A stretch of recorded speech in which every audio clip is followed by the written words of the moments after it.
नमस्कार दोस्तों। एक बार फिर से आप सभी का टू द पॉइंट चैनल में स्वागत है। दोस्तों, आज की इस क्लास में सीटेट पेपर 2 के लिए हिंदी के प्रीवियस ईयर के पेपर को सॉल्व करेंगे। देखिए दोस्तों, सीटेट पेपर 2 में हिंदी से 30 प्रश्न पूछा जाता है, जिसमें 15 प्रश्न व्याकरण और गद्यांश काव्यांश पर आधारित होते हैं और 15 प्रश्न पेडागोजी पर आधारित होते हैं। तो यहाँ पर कुल 30 प्रश्नों को देखेंगे। आप लोग इस क्लास को पूरा ध्यान से देखिए, सभी प्रश्नों का उत्तर बताने का प्रयास कीजिए और लास्ट में आप लोग अपना स्कोर बताइए कि 30 प्रश्नों में आपका कितना स्कोर सही होता है। हिंदी में दोस्तों जो पेडागोजी वाले प्रश्न होते हैं, इसमें से बहुत से प्रश्न रिपीट हो जाते हैं। जो प्रीवियस ईयर के प्रश्न हैं कई बार रिपीट हो जाते हैं, तो आप लोग इस क्लास को पूरा ध्यान से लास्ट तक देखिए। चलिए शुरू करते हैं। सबसे पहले यहाँ पर एक गद्यांश दिया गया है, गद्यांश को पढ़ करके नीचे लिखे प्रश्नों का उत्तर देना है। तो चलिए सबसे पहले गद्यांश को पढ़ते हैं। खेल की कक्षा शुरू हुई तो एक दुबली पतली लड़की शिक्षक से ओलंपिक रिकॉर्ड्स के बारे में सवाल पूछने लगी। इस पर कक्षा में सभी छात्र हंस पड़े।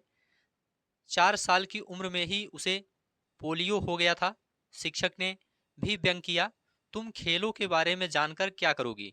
तुम तो ठीक से खड़ी भी नहीं हो सकती। फिर ओलंपिक से तुम्हारा क्या मतलब? तुम्हें कौन सा खेलों में भाग लेना है जो यह सब जानना चाहती हो? उदास होकर लड़की चुपचाप बैठ गई। सारी क्लास उस पर देर तक हंसती रही। घर जाकर उसने माँ से पूछा, क्या मैं दुनिया की सबसे तेज धावक बन सकती हूँ? उसकी माँ ने प्रेरित किया और कहा, तुम कुछ भी कर सकती हो, इस संसार में नामुमकिन कुछ भी नहीं है। अगले दिन जब खेल पीरियड में उसे बाकी बच्चों से अलग बिठाया गया, तो उसने कुछ सोचकर बैसाखियां संभाली और दृढ़ निश्चय के साथ बोली, सर, याद रखिएगा, अगर लगन सच्ची और इरादे बुलंद हो तो सब कुछ संभव है। सभी ने इसे भी मजाक में लिया और उसकी बात पर ठहाका लगाया। अब वह लड़की तेज चलने के अभ्यास में जुट गई। अब वह लड़की तेज चलने के अभ्यास में जुट गई। वह कोच की सलाह पर अमल करने लगी, अच्छी और पौष्टिक खुराक लेने लगी। कुछ दिनों में उसने अच्छी तरह चलना फिर दौड़ना सीख लिया। उसके बाद वह छोटी मोटी दौड़ में हिस्सा लेने लगी। अब कई लोग उसकी मदद के लिए आगे आने लगे। वे उसका उत्साह बढ़ाते, उसके हौसले बुलंद होने लगे। उसने 1960 के ओलंपिक में 100 मीटर, 200 मीटर और 4x100 रिले में वर्ल्ड रिकॉर्ड बनाकर सबको आश्चर्यचकित कर दिया। ओलंपिक में इतिहास रचने वाली वह बालिका थी, अमेरिका की प्रसिद्ध धाविका विल्मा रूडोल्फ। अब इस गद्यांश पर आधारित प्रश्न यहाँ पर पूछा गया है। पहला प्रश्न पूछा गया है, गद्यांश में निहित मुख्य संदेश क्या है? ऑप्शन है, शिक्षक को दयालु होना चाहिए, सफलता के लिए लगन और परिश्रम आवश्यक है, शारीरिक अक्षमता वाले लोगों को अधिक परिश्रम करना पड़ता है, किसी का मजाक उड़ाना ठीक नहीं है। तो देखिए दोस्तों, यहां पर आपका राइट आंसर हो जाएगा, सफलता के लिए लगन और परिश्रम आवश्यक है। इस गद्यांश में दोस्तों जो मुख्य संदेश दिया गया है वह यह है कि सफलता के लिए लगन और परिश्रम आवश्यक है।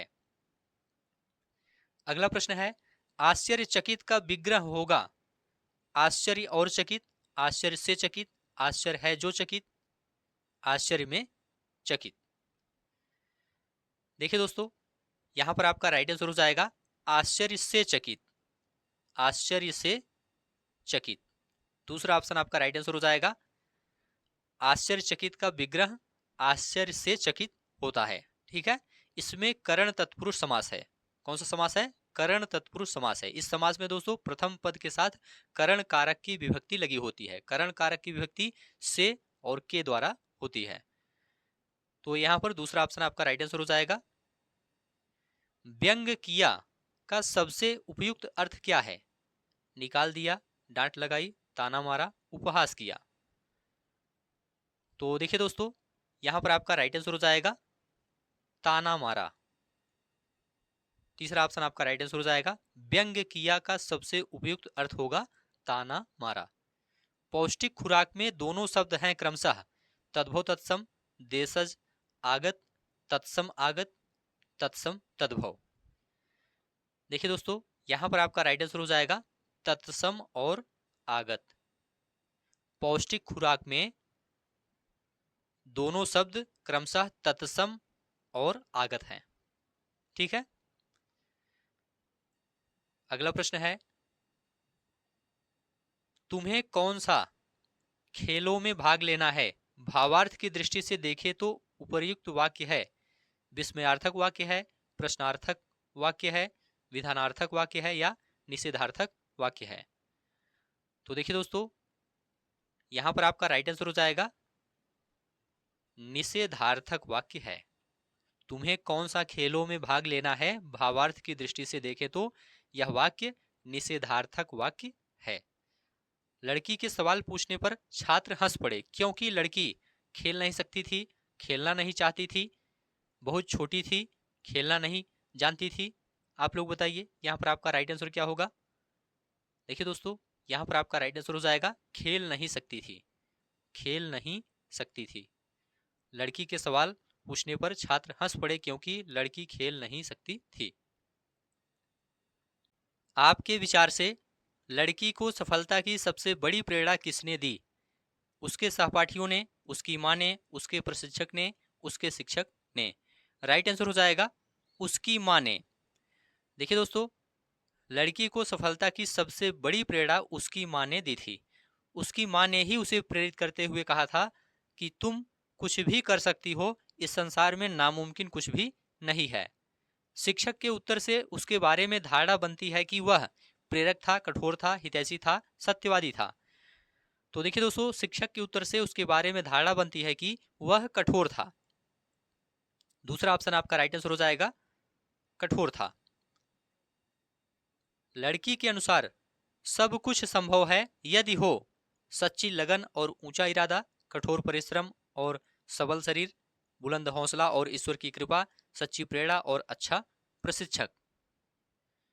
देखिए दोस्तों, यहां पर आपका राइट आंसर हो जाएगा सच्ची लगन और ऊंचा इरादा, सच्ची लगन और ऊंचा इरादा। देखिए दोस्तों, लड़की के अनुसार सब कुछ संभव है यदि सच्ची लगन और ऊंचा इरादा हो तब। गद्यांश में दोस्तों आप लोगों ने देखा था कि उसमें बताया गया था अगले दिन जब खेल पीरियड में उसे बाकी बच्चों से अलग बिठाया गया तो उसने कुछ सोचकर बैसाखियां संभाली और दृढ़ निश्चय के साथ बोली, सर याद रखिएगा, अगर लगन सच्ची और इरादा बुलंद हो तो सब कुछ संभव है। ठीक है, तो यहां पर पहला ऑप्शन आपका राइट आंसर हो जाएगा सच्ची लगन और ऊंचा इरादा। यहां पर एक काव्यांश दिया गया है, काव्यांश को पढ़ करके नीचे लिखे प्रश्नों का उत्तर देना है। तो चलिए काव्यांश को पढ़ते हैं। दिशाएं निमंत्रण मुझे दे रही हैं, सफलता का यह द्वार मेरे लिए है, न अवरोध कोई न बाधा कही है, न संदेह कोई न व्यवधान कोई, अटल एक विश्वास मन में भरा है, नहीं पथ डगर आज अनजान कोई, हृदय में कहीं कह रहा बात कोई, धरा और गगन सिर्फ तेरे लिए है, नहीं कुछ यहाँ जो मुझे रोक पाए, कोई यहाँ जो मुझे टोक पाए, अजानी हवा में बहे जा रहा हूँ, मुझे आज लगता कि मैं वह नहीं हूँ, रही जगमगा इंद्रधनुषी दिशाएं, दिगंतर मदिर रस अलौकिक पिए है। इस पर आधारित प्रश्न यहाँ पर पूछा गया है, कवि को अपनी सफलता पर अटल विश्वास क्यों है? उसे दिशाएं बुला रही हैं, उसे रोक टोक करने वाला कोई नहीं है, सफलता पाना बहुत सरल है, उसे कोई रुकावट नहीं दिखाई देती। तो देखिए दोस्तों, कवि को अपनी सफलता पर अटल विश्वास इसलिए है क्योंकि उसे कोई रुकावट नहीं दिखाई देती है, उसे कोई रुकावट नहीं दिखाई देती। चौथा ऑप्शन आपका राइट आंसर हो जाएगा। किस पंक्ति से प्रतीत होता है कि कवि का व्यक्तित्व बदल गया है? अजानी हवा में बहे जा रहा हूं, नहीं कुछ यहां जो मुझे रोक पाए, मुझे आज लगता कि मैं वह नहीं हूं, अटल एक विश्वास मन में भरा है। देखिए दोस्तों, यहां पर आपका राइट आंसर हो जाएगा मुझे आज लगता कि मैं वह नहीं हूं। इस पंक्ति से प्रतीत होता है कि कवि का व्यक्तित्व बदल गया है। तीसरा ऑप्शन आपका राइट आंसर हो जाएगा।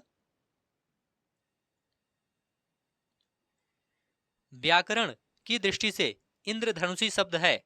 सर्वनाम, विशेषण, क्रिया विशेषण, संज्ञा।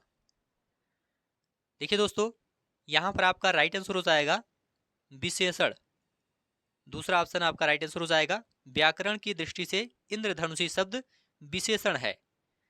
इंद्रधनुष में दोस्तों गुणवाचक विशेषण है। गुणवाचक विशेषण उसे कहते हैं जो शब्द अथवा सर्वनाम के गुण, धर्म, स्वभाव आदि का बोध कराते हैं। ठीक है, उन्हें गुणवाचक विशेषण कहते हैं। अगला प्रश्न देखेंगे, अर्थ की दृष्टि से शेष से भिन्न शब्द को पहचानिए। अवरोध, व्यवधान, बाधा, डगर। इसमें दोस्तों डगर सबसे अलग है। चौथा ऑप्शन आपका राइट आंसर हो जाएगा। ठीक है, अर्थ की दृष्टि से शब्द डगर जो है ये सभी से भिन्न है, और यहां पर व्यवधान, बाधा, अवरोध अर्थ की दृष्टि से एक दूसरे के पर्याय हैं, जबकि डगर का अर्थ मार्ग या फिर रास्ता होता है। कविता का केंद्रीय स्वर है बाधाएं और विघ्न, सुनसानी और अनजानापन, कर्म और प्रेरणा, उत्साह और आत्मविश्वास। आप लोग बताइए यहां पर आपका राइट आंसर क्या होगा। देखिए दोस्तों, कविता का केंद्रीय भाव है उत्साह और आत्मविश्वास। उत्साह और आत्मविश्वास। चौथा ऑप्शन आपका राइट आंसर हो जाएगा। दिशाएं कवि को क्यों बुला रही हैं? अनजान रास्तों से बचने के लिए, संदेह दूर करने के लिए, सफलता प्राप्त करने के लिए, कविता पाठ करने के लिए।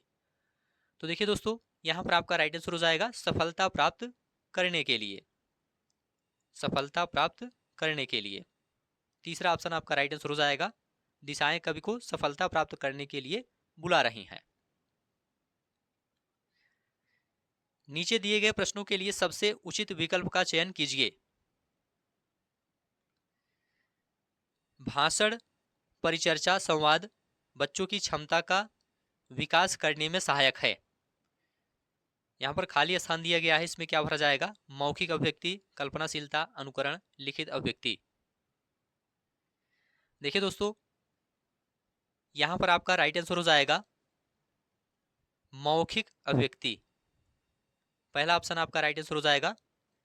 भाषण, परिचर्चा, संवाद बच्चों की मौखिक अभिव्यक्ति क्षमता का विकास करने में सहायक है। ठीक है, मौखिक अभिव्यक्ति कौशल में दोस्तों शिक्षक वार्तालाप द्वारा प्रत्येक छात्र को प्रेरित करता है। इसे आप लोग याद रखिएगा। गद्य रचना को पद्य में रूपांतरित करना और पद्य को गद्य में रूपांतरित करना किसमें मदद करता है? अभ्यास प्रश्नों को करने में, भाषाई संरचनाओं पर अधिकार में, भाषा व्याकरण पर अधिकार में, साहित्य के सर्वोत्कृष्ट सृजन में। तो देखिए दोस्तों, गद्य रचना को पद्य में रूपांतरित करना और पद्य को गद्य में रूपांतरित करना भाषाई संरचनाओं पर अधिकार में मदद करता है। भाषाई संरचनाओं पर अधिकार में मदद करता है। दूसरा ऑप्शन आपका राइट आंसर हो जाएगा। चलिए अगला प्रश्न है, 8वीं कक्षा में हिंदी भाषा सीखने सिखाने के लिए आप किस सामग्री को सर्वाधिक महत्व देंगे? साहित्यिक सामग्री को, व्याकरण की पुस्तक को, पोस्टर को, पाठ्य पुस्तक को? देखिए दोस्तों, यहां पर आपका राइट आंसर हो जाएगा साहित्यिक सामग्री को। 8वीं कक्षा में हिंदी भाषा सीखने सिखाने के लिए साहित्यिक सामग्री को सर्वाधिक महत्व देंगे। क्यों? क्योंकि साहित्य बच्चों को अधिक रुचिकर लगता है। अगला प्रश्न है, आप 6ठी कक्षा के बच्चों के लिए हिंदी भाषा सीखने सिखाने की किस पद्धति का समर्थन करेंगे? जिसमें बच्चों को पाठ्य पुस्तक बिल्कुल न पढ़नी हो, जिसमें बच्चे परस्पर अंतःक्रिया करते हैं, जिसमें बच्चे केवल लेखन कार्य करते हैं, जिसमें बच्चों को बोलने के अवसर मिले। देखिए दोस्तों, यहां पर आपका राइट आंसर हो जाएगा जिसमें बच्चे परस्पर अंतःक्रिया करते हैं।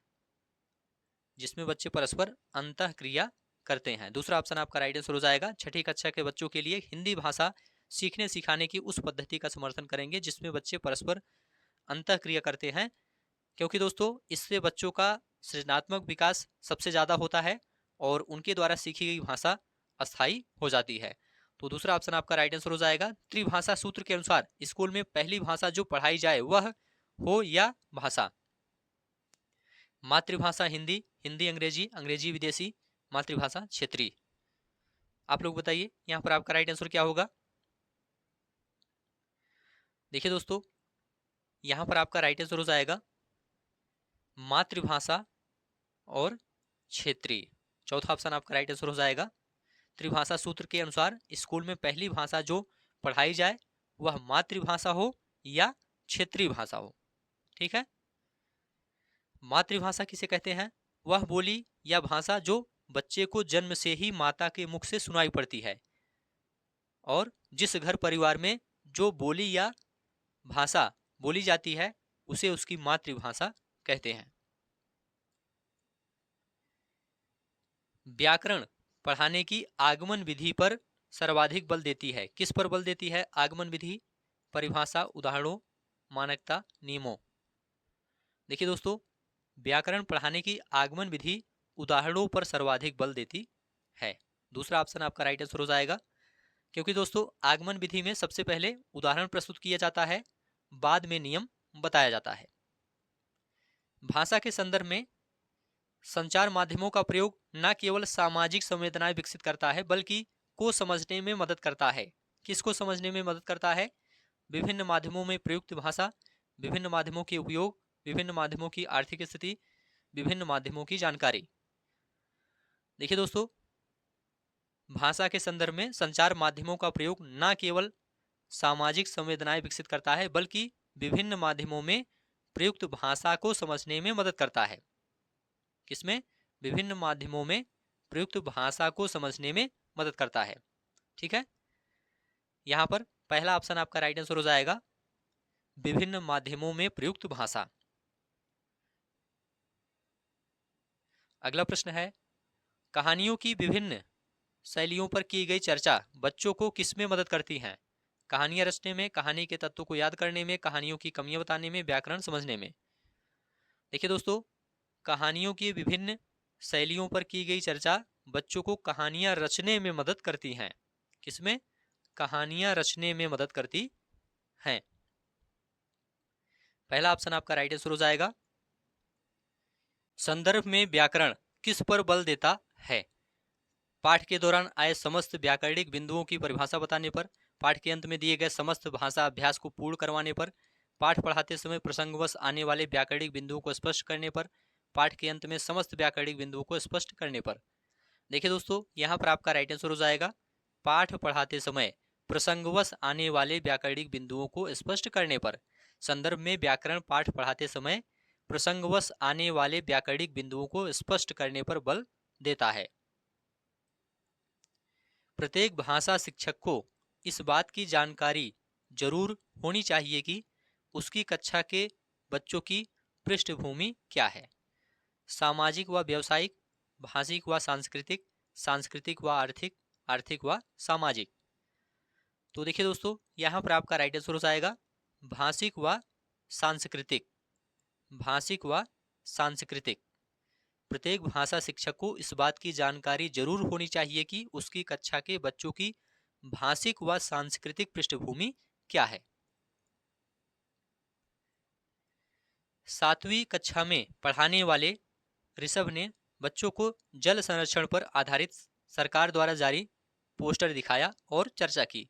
ऋषभ द्वारा प्रयुक्त सामग्री है मनोरंजक, कृत्रिम, प्रामाणिक, अनुपयोगी।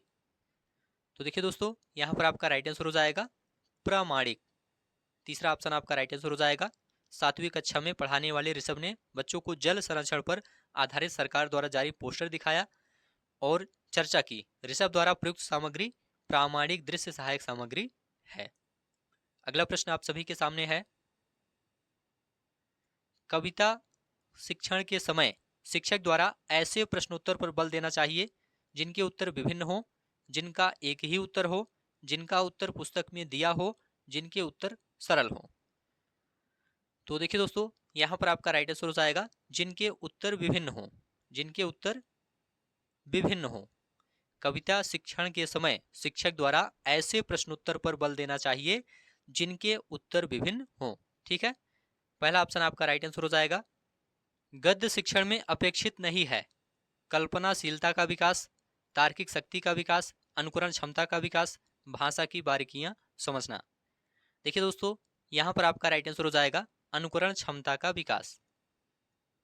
तीसरा ऑप्शन आपका राइट आंसर हो जाएगा, गद्य शिक्षण में अपेक्षित नहीं है अनुकरण क्षमता का विकास करना। गद्य शिक्षण में अन्य सभी अपेक्षित हैं, जैसे कि कल्पनाशीलता का विकास करना, तार्किक क्षमता का विकास करना, भाषा की बारीकियां समझना, ये सभी गद्य शिक्षण में अपेक्षित है, लेकिन अनुकरण क्षमता का विकास करना यह गद्य शिक्षण में अपेक्षित नहीं है। हिंदी भाषा की पाठ्यपुस्तकों में हिंदीतर भाषाओं की रचनाओं को भी स्थान मिलना चाहिए, ताकि बच्चे हिंदीतर रचनाओं की भाषिक विशेषताओं से परिचित हो सकें, बच्चे हिंदीतर भाषाओं पर अपनी पकड़ बना सकें, बच्चे हिंदीतर भाषाओं के व्याकरण से परिचित हो सकें, बच्चों को हिंदीतर रचनाकारों की जानकारी मिल जाए। देखिए दोस्तों, यहाँ पर आपका राइट आंसर हो जाएगा, बच्चे हिंदीतर रचनाओं की भाषिक विशेषताओं से परिचित हो सकें। हिंदी भाषा की पाठ्यपुस्तकों में हिंदीतर भाषाओं की रचनाओं को भी स्थान मिलना चाहिए, ताकि बच्चे हिंदीतर रचनाओं की भाषिक विशेषताओं से परिचित हो सके। अगला प्रश्न आप सभी के सामने है, उच्च प्राथमिक स्तर पर हिंदी भाषा शिक्षण का एक महत्वपूर्ण उद्देश्य है हिंदी भाषा के व्याकरण को कंठस्थ करना, हिंदी भाषा के प्रसिद्ध रचनाकारों को जानना, हिंदी भाषा की प्रसिद्ध रचनाओं को जानना, हिंदी भाषा की नियमबद्ध प्रकृति को पहचानना। देखिए दोस्तों, उच्च प्राथमिक स्तर पर हिंदी भाषा शिक्षण का महत्वपूर्ण उद्देश्य है हिंदी भाषा की नियमबद्ध प्रकृति को पहचानना, हिंदी भाषा की नियमबद्ध प्रकृति को पहचानना। चौथा ऑप्शन आपका राइट आंसर हो जाएगा। तो ठीक है दोस्तों, आज की इस क्लास को अब यहीं पर समाप्त करते हैं। आप लोग कमेंट करके बताइए 30 प्रश्नों में आपका कितना स्कोर सही हुआ है। सीटेट पेपर 2 में हिंदी विषय से संबंधित ऐसे ही प्रश्न पूछे जाते हैं, इस बार भी ऐसे ही प्रश्न पूछे जाएंगे। उम्मीद है यह क्लास आपको अच्छा लगा है तो चैनल को सब्सक्राइब कीजिए, दोस्तों में शेयर कीजिए और कमेंट में लिखकर जरूर बताइए।